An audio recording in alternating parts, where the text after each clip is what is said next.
السلام علیکم دوستو، آپ دیکھ رہے ہیں انفو ایٹ جواد۔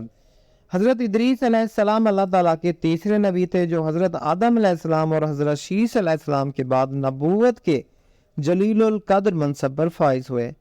مورخین کے مطابق آپ کی ولادت بابل عراق یا مصر کے شہر منفیس یعنی منف میں ہوئی۔ آپ کا اصل نام اخنوق تھا، جبکہ قرآن کریم اور احادیث مبارکہ میں آپ کو ادریس کے نام سے پکارا گیا ہے۔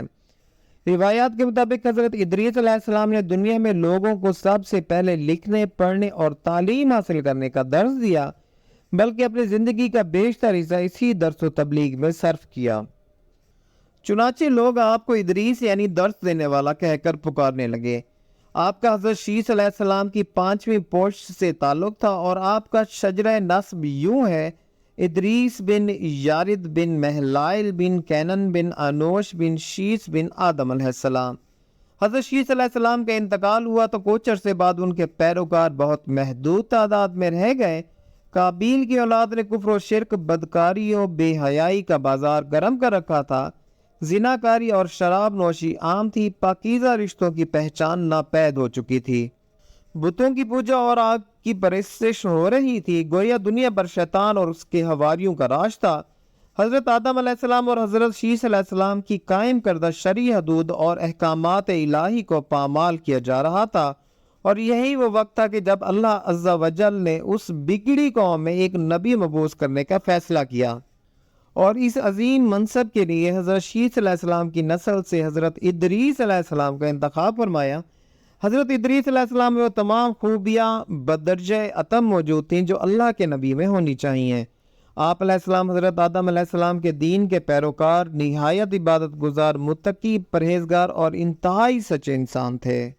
نبوت کے منصب پر فائز ہوتے ہی آپ نے اپنی قوم کے بھٹکے ہوئے لوگوں میں وعظ و تبلیغ کا کام شروع کر دیا، لیکن راہ ہدایت کا یہ درس اور نیکی کی باتیں ان لوگوں کو بہت ناگوار گزرتیں، چنانچہ وہ آپ کے دشمن ہو گئے۔ آپ اور آپ کے پیروکاروں کو طرح طرح سے اذیتیں دینے لگے، یہاں تک کہ آپ نے ان کی اظہار آسانیوں سے تنگ آ کر بابل سے ہجرت کا ارادہ کر لیا اور اپنے پیروکاروں کو اپنے اس فیصلے سے مطلع فرمایا۔ چونکہ بابل دریائے فرات اور دریائے دجلہ کے کنارے ایک سرسبز و شاداب علاقہ تھا، لہٰذا لوگوں کے لیے اس علاقے سے ہجرت کرنا خاصا مشکل فیصلہ تھا، اور انہوں نے اس حوالے سے تحفظات کا اظہار بھی کیا۔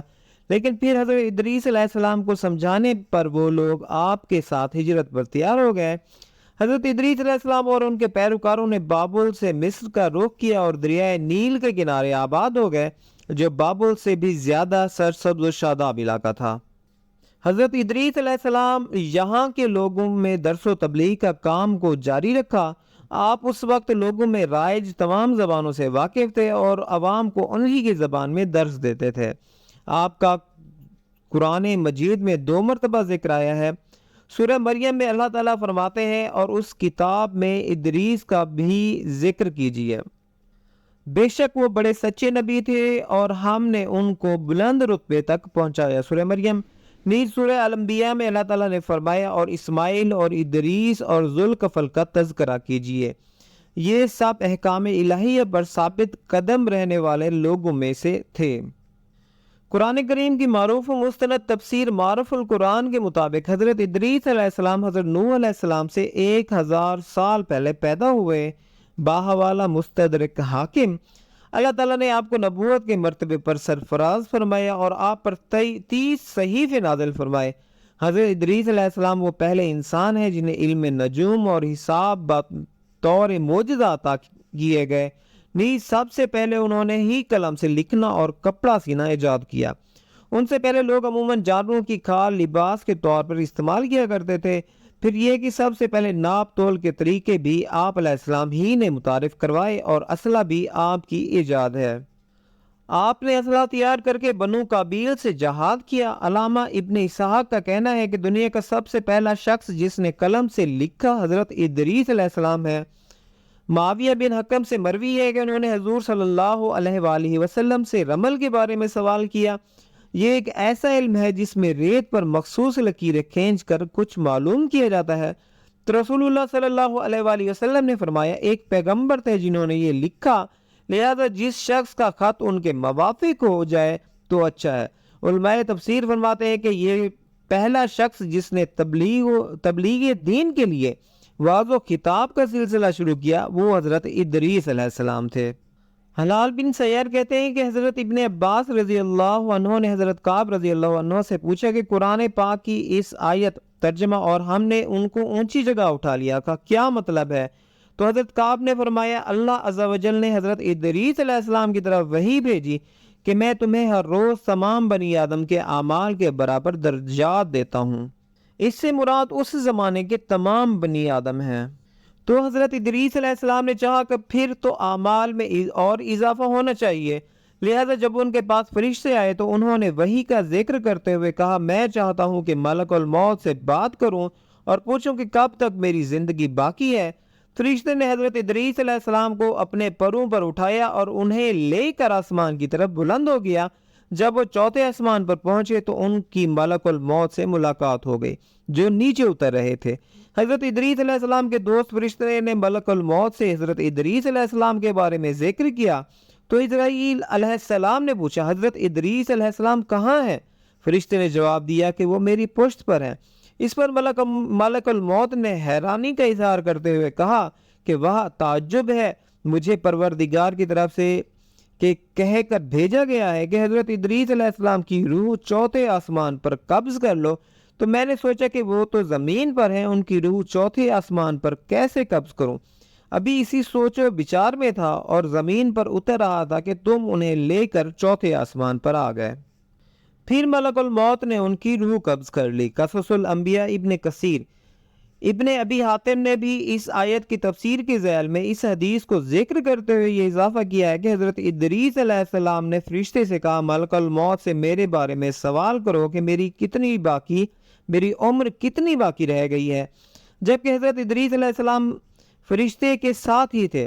فرشتے کے سوال پر ملک الموت نے کہا جب تک میں انہیں دیکھ نہ لوں اس وقت تک کچھ نہیں بتا سکتا۔ پھر ملک الموت نے حضرت ادریس علیہ السلام کو دیکھ لیا تو فرشتے سے کہا کہ آپ مجھ سے ایسے شخص کے بارے میں سوال کر رہے ہیں جس کی زندگی پلک جھپکنے سے زیادہ نہیں رہی۔ پھر فرشتے نے پر کے نیچے حضرت ادریس علیہ السلام کو دیکھا تو ان کی وفات ہو چکی تھی۔ قصص الانبیاء ابن کثیر۔ روضۃ الاصفیاء کے مصنف تحریر کرتے ہیں کہ حضرت ادریس علیہ السلام کثرت سے اللہ تعالیٰ کی حمد و ثناء اور عبادت میں مصروف رہتے تھے اور فرشتوں میں نہایت محبت اور عقیدت و احترام کی نظروں سے دیکھے جاتے تھے۔ فرشتے ان کے پاس آتے اور ان کی صحبت میں بیٹھا کرتے، چنانچہ ایک مرتبہ حضرت اسرائیل علیہ السلام بھی اللہ تعالیٰ سے اجازت لے کر آئے اور انسانی شکل میں بہت دیر تک ان کی صحبت میں حاضر رہے۔ حضرت ادریس علیہ السلام کو جب معلوم ہوا کہ یہ کوئی انسان نہیں بلکہ حضرت اسرائیل علیہ السلام ہے اور روح قبض کرنے کی خدمت پر مامور ہیں، تو آپ نے ان سے فرمایا کہ میرا دل چاہتا ہے کہ تم مجھے موت کا ذائقہ چکھاؤ۔ اس پر حضرت اسرائیل علیہ السلام نے اللہ تعالیٰ کی اجازت سے ان کی روح نکالی اور پھر واپس کر دی۔ اس کے بعد حضرت ادریس علیہ السلام نے ان سے فرمایا میرا دل چاہتا ہے کہ میں جنت اور دوزخ دیکھوں۔ چنانچہ حضرت اسرائیل علیہ السلام نے اللہ تعالیٰ سے اجازت لے کر انہیں دوزخ دکھائی اور وہ دوزخ دیکھ کر جنت میں آئے اور بہت دیر تک وہاں کے مناظر دیکھتے رہے۔ آخر حضرت اسرائیل علیہ السلام نے عرض کیا کہ اب واپس تشریف لے چلیے، مگر حضرت ادریس علیہ السلام نے جواب میں کہا کہ جب تک جنت اور دوزخ کو پیدا کرنے والا مجھے یہاں سے جانے کا حکم نہیں دے گا اس وقت تک یہاں سے نہیں جاؤں گا۔ چنانچہ اللہ تعالیٰ نے ایک فرشتے کو مقرر فرمایا کہ وہ ان کے درمیان فیصلہ کر دے۔